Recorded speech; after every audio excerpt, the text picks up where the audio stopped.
Have you ever woken up and wondered, how much time do I really have left? Well, the answer might not be in your genes, but in your daily life, in 6 powerful signs that quietly reveal how long you may live after 70. Stay with us until the end, because these 6 signs don't just predict longevity, they show you how to take control of it. In this video, we'll share real stories of resilience, science-backed insights, and practical tools to help you live longer, stronger, and with more joy than ever before. Let's begin. Let's get started with a wake-up call we all ignore. Meet Eleanor. She was 76. She gardened, walked her dog, and still drove herself to Sunday church. But one icy morning, she lost her balance just reaching for the teapot, and everything changed. She didn't shatter her hip. She shattered something deeper, her confidence. The moment her knees buckled and her hand missed the counter, something inside her faltered too. Eleanor, once lively and independent, became cautious, withdrawn. She stopped walking far. She stopped cooking the family recipes. She stopped going to church alone. And in just a few years, her vibrant spirit faded into a life of silence and eventually stillness. She passed away quietly at 79, not from a disease, but from a slow, quiet surrender. But what if that moment wasn't just an accident? What if that fall was her body whispering before it screamed? Falls, fatigue, forgetfulness. Many of us brush these off, but sometimes they're not just signs of aging, they're signposts of what's ahead. By the end of this video, you'll know the 6 powerful signs that predict not only how long you might live after 70, but how joyfully you can live. These aren't just clinical checklists. They're real-life stories backed by science, expert interviews, and truths that can crack your heart open and light a fire in your soul. You'll walk away not with fear, but with the power to protect yourself or someone you love. The first, sign 1, physical mobility, and why it's not just about muscles. Meet Mr. George, age 78. Every morning, like clockwork, George laces up his old gray sneakers. The soles are worn, the laces frayed. But to him, those shoes are sacred, not because they're fancy, but because they carried him back to life. He doesn't walk far, just a few blocks to the corner store and back. Sometimes he pauses to chat with neighbors. Sometimes he just walks in silence, listening to the rhythm of his own breath. Each step isn't about exercise, it's about freedom. It's about proving, mostly to himself, that he's still here, still capable. Let me tell you about George's story, a second chance at strength. At 73, George took a nasty fall in the backyard, slipped on a garden hose, broke his ankle, spent weeks in recovery. But what broke more than the bone was his identity. He who once lifted lumber and built the family deck by hand now needed help just to get to the bathroom. For a while, George thought this was it. "I guess this is what being old feels like," he muttered one morning. But his daughter, Anne, refused to let him sink. She found him a physical therapist, booked him into a rehab center with music, group movement, and encouragement. And slowly, painfully, George began to heal. The first time he walked again without a walker, he cried. "I never realized how sacred walking was until I couldn't do it," he said. Today, 5 years later, George doesn't just walk. He climbs stairs. He tends to a tiny herb garden. And every Sunday, he walks his great-grandson down the street to get donuts. "Mobility," George says, "gave me my life back." South what science says about mobility and longevity. You might think, so what? He walks, big deal. But science says otherwise. A recent study published in the British Journal of Sports Medicine revealed a stunning fact. Older adults who fail a simple test of standing on one foot for 10 seconds are nearly twice as likely to die within the next 10 years. Balance. That's right, balance. Not blood pressure, not cholesterol. Balance can be one of the first red flags that something deeper, something more dangerous is happening inside the body. And it makes sense.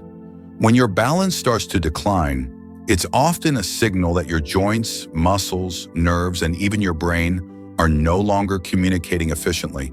It can mean reduced muscle strength, slower reflexes, or even early signs of neurological issues. Dr. Lauren Hirsch, a leading geriatrician, explains it clearly.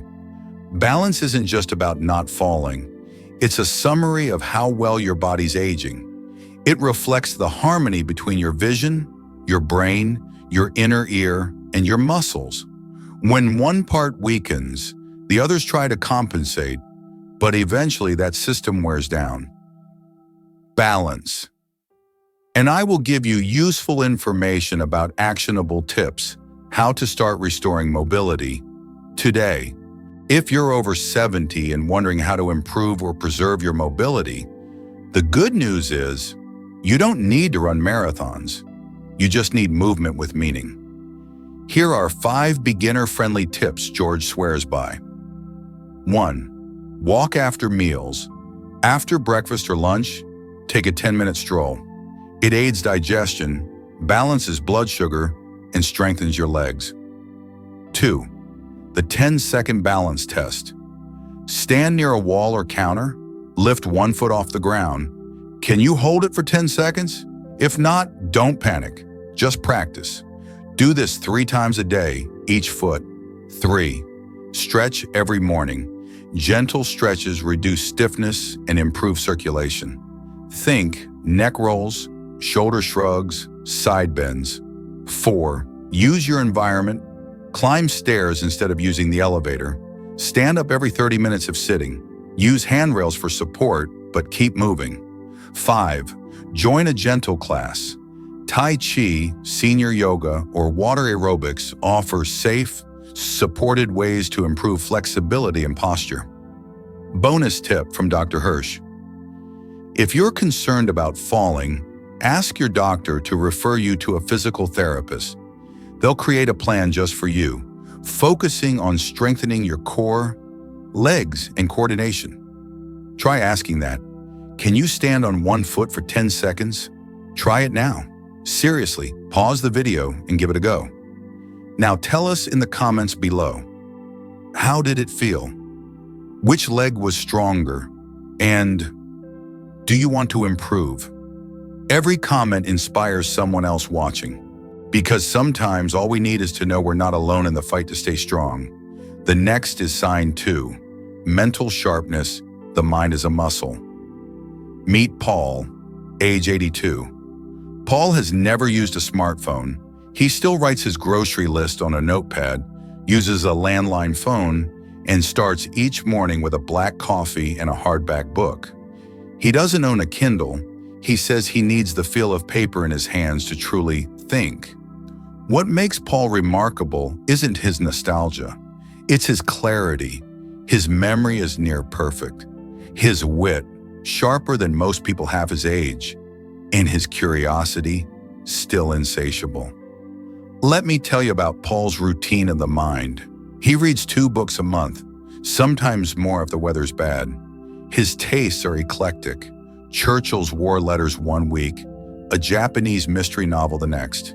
He says books keep him company, challenge his thoughts, and give him new ways to love the world. But it's not just reading. Every Saturday afternoon, Paul teaches chess to his great-grandkids at the kitchen table. 4 little heads bent over the board, brows furrowed, as Paul leans in with a smile and asks, "What's your move and why?" To him, it's not about winning. It's about teaching them how to think. And last Christmas, the family was snowed in. Someone brought out a brain teaser puzzle, one of those multi-dimensional cubes that had stumped even the teenagers. They passed it around, groaning in frustration. Paul? He just watched, quietly. Then with his usual understated grace, he picked it up, rotated it, tapped it once on the table, and solved it in under 10 minutes. The room fell silent, then erupted in applause. One of his grandkids whispered, "Papa's brain is made of magic." But Paul's brilliance isn't magic, it's maintenance. According to neurologists and cognitive health researchers, engaging your brain with challenging, novel activities can delay or even prevent the onset of cognitive decline, form Maukichban Kuakei. Mental sharpness isn't about being smart, it's about being active mentally. Regular engagement in reading, learning, problem solving, and social interaction keeps the brain's neural pathway strong. It's like lifting weights, but for your mind. Neurologist Dr. Henry Caldwell explains, when you stop learning, your brain begins pruning. But when you stay curious, when you read, play, create, and converse, you're literally building new connections every day. So, how to stay sharp like Paul? If Paul's story stirred something in you, here's how you can begin. 1. Read something new each month, not just the news. Pick a book that stretches you, a memoir, a history book, a novel in a different genre than usual. Reading stimulates multiple areas of the brain: language, imagination, memory, and logic. 2. Play strategy games, chess, Sudoku, crossword puzzles, even card games that require planning and memory. These train your problem-solving skills and improve pattern recognition. 3.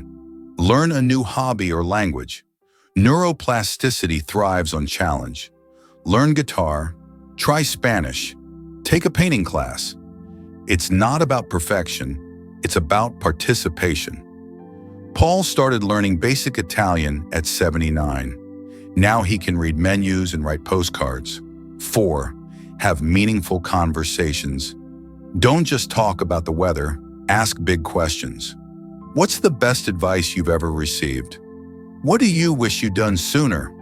Deep conversations stimulate empathy, logic, memory, and reflection. Try asking that "Still here with us?"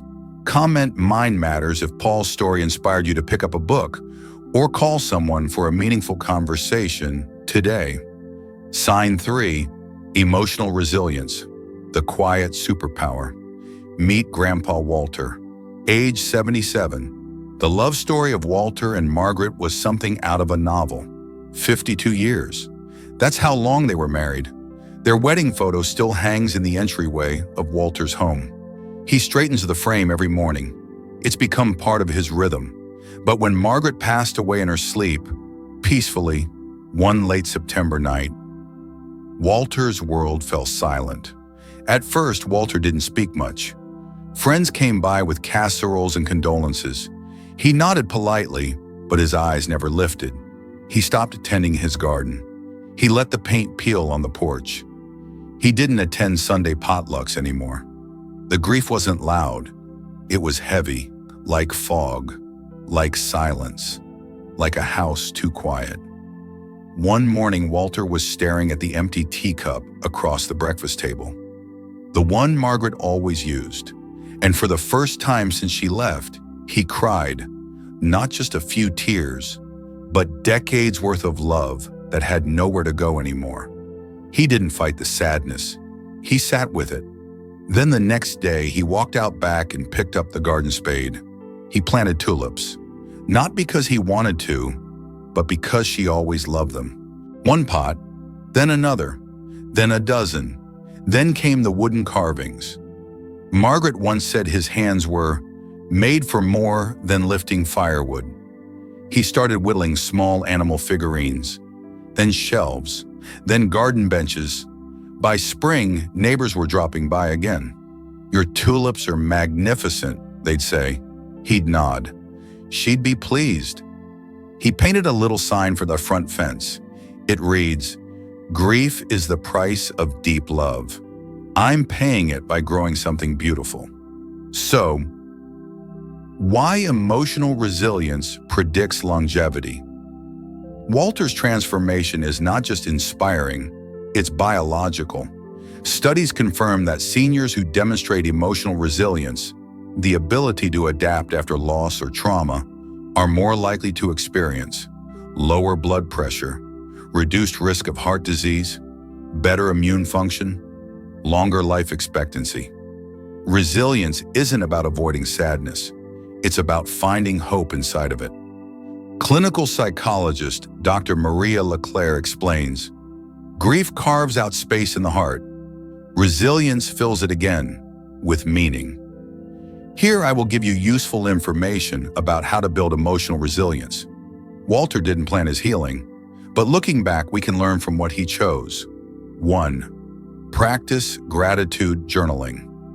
Each morning, Walter wrote down one thing he missed about Margaret and one thing he still had to be grateful for. It reframed his mornings from loss to love. 2. Join a support group or club. He began hosting Sunday tea with widowers from his church. They shared stories, tears, and laughter. Sometimes just knowing I'm not alone is the balm we need. 3. Create something meaningful. Walter's woodworking gave his grief a physical outlet. Your outlet might be painting, knitting, or even music. Creation transforms pain into beauty. 4. Talk to someone you trust. Walter eventually saw a grief counselor, not because he was weak, but because he was brave enough to ask for help. Now, have you been through a loss and found a way forward? Comment below with one thing that helped you heal. Your story might help someone else. Sign 4. Independence in daily tasks. I can still do it myself. Meet Ollie, age 80. Every morning at 6:45, the kitchen of a small yellow cottage lights up. There's a gentle clinking of pans, the soft sizzle of eggs on the skillet, and a quiet hum. Frank Sinatra playing from an old radio. That's Ollie. He doesn't fry those eggs because there's no one else to do it. He does it because he still can. Ollie doesn't see chores as work. He sees them as proof. Proof that his body can still lift a broom, that his memory still knows his grandson's favorite breakfast, that his independence hasn't been taken, it's being protected day by day with every motion. After breakfast, he waters the tomato vines outside, planted not for production, but tradition. My wife used to love sun-dried tomatoes. She's gone now, but I still dry them for the grandkids. She'd be proud. Then once his little home is tidy, he takes his walking stick and strolls to the post office. Sometimes to mail a letter, sometimes for no reason at all. He always stops to wave at Clara across the street, widowed like him. Sometimes she joins him. They talk about weather, politics, or just laugh about how mailboxes have barely changed in 50 years. So, why it matters? Independence isn't about pride, it's about identity. And for seniors like Ollie, it's the strongest marker of vitality. Clinical studies from gerontology experts confirm the reality. Seniors who can cook, clean, and manage errands independently are more likely to retain cognitive function, physical strength, and mental clarity as they age. But more than science, it's the feeling. If I can make my own toast, Ollie says, I'm still me. Let me talk you about tips to stay independent, even when it's hard. Break routines into manageable tasks. Fold laundry while seated. Spread chores across the week. Don't rush. Use tools to your advantage. Grabber sticks, wheeled carts, long-handled brushes. These aren't signs of weakness. They're strategies for strength preservation. Ask for help strategically, not constantly. Let family help with groceries, but still do the list yourself. Stay involved. Celebrate what you can do. Maybe vacuuming is hard now, but organizing the pantry still brings joy. Focus on abilities, not limitations. And Ollie's advice for you: don't wait for someone to take care of you. Take care of what you still can, because those small things keep the fire inside you burning. So, do you still do something every day that proves your independence? Comment below with one daily task you take pride in. Sign 5, strong social connections. Laughter is the best medicine. Meet Uncle Charlie, age 79. Once a month, Charlie's modest bungalow transforms into something magical. The dining table disappears beneath trays of deviled eggs, old vinyl records echo through the hallway, and mismatched chairs line every corner of the living room. It's game night, and no one wants to miss it. Uncle Charlie's parties are better than Netflix, his niece jokes. But the truth? Charlie's gatherings are more than entertainment. They're medicine. Charlie doesn't just host people, he heals loneliness. He knows that many of his friends, widowed, divorced, or simply retired, don't get out much anymore.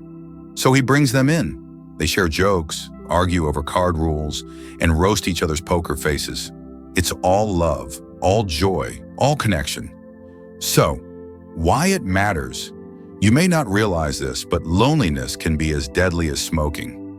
Harvard's 80-year-long study of adult development found that strong relationships, not wealth, not fame, were the clearest predictor of longer, healthier lives. Dr. Elizabeth Campos, a geriatric psychologist, states, seniors with vibrant social lives experience 50% lower risk of dementia, 30% fewer cardiovascular problems, and significantly greater emotional resilience. Connection doesn't just fill the heart, it repairs it.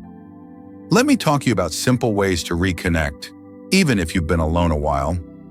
Start small. One call, one friend today. Not to say anything profound, just to check in. 2. Join a group with purpose.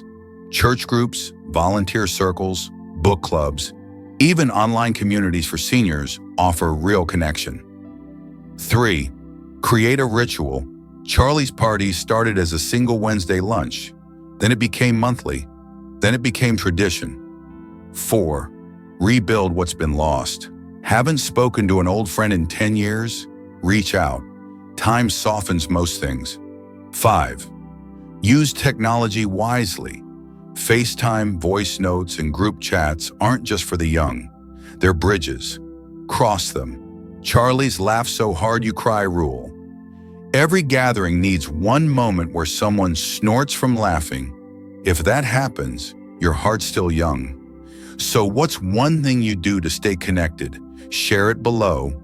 We might feature it in our next video. The last sign 6, sense of purpose.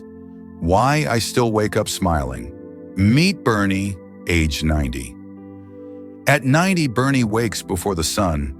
His first stop isn't the coffee pot, it's the garden. Rows of carrots, cucumbers, tomatoes.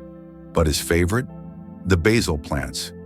They remind me that life still grows, even in old soil.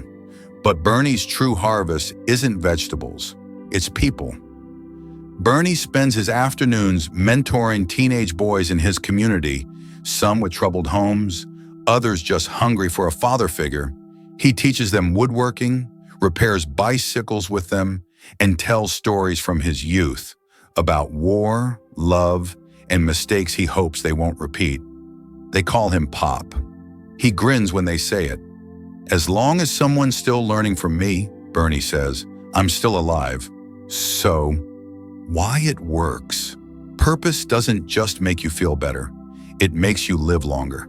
Studies from the National Institute on Aging show that older adults with a strong sense of purpose have lower levels of inflammation, better sleep quality, stronger immune systems, 23% reduced risk of early death. Purpose isn't a mission statement, it's a reason to get out of bed. Now let me talk about how to find or redefine your purpose. 1. Volunteer for something you believe in. Whether it's helping at a soup kitchen, reading to children, or joining a cause, you matter. 2. Mentor someone younger. You have wisdom someone desperately needs. Don't underestimate your life's value. 3. Start a creative project, a memory book, a small business, a painting series, a community garden, anything that says, this is me. 4. Practice gratitude with purpose. Keep a journal. End each day by asking, what did I do today that made life better for someone else? Bernie's mantra. Purpose doesn't have to be loud. Sometimes it's just one sentence you say that changes someone's week. So, what gives you purpose these days? Share it below. It could light a spark in someone else. Conclusion. So, how long can you live after 70? The answer? Not in the genes, not in the number of pills you take, not even in the calendar. It's in the way you live. Every day, every hour, every choice. You saw it with George, who walked himself into vitality. Paul, who reads like his brain is a treasure chest. Walter, who mourned with grace and grew tulips in his grief. Ollie, who fries his own eggs because he still can. Charlie, who throws parties that heal loneliness. Bernie, who mentors boys because life isn't done with him yet. Each of them is proof it's not too late to move, to love, to connect, to grow. Let these signs be more than inspiration. Let them be your guide. If you're watching this, you're already on the journey, and the road ahead, still full of light. Try asking that which sign resonated with you the most. Comment the number below. 1 for mobility, 2 for mental sharpness, 3 for resilience, 4 for independence, 5 for social connection, 6 for purpose. If this video touched your heart, please give it a like. Share it with a friend who could use encouragement today. And don't forget to subscribe, because here at Dear Seniors Life, we're building something beautiful. Together we honor every wrinkle, every step, every year lived well. See you in the next story. We're rooting for you. With all our heart, Dear Seniors Life.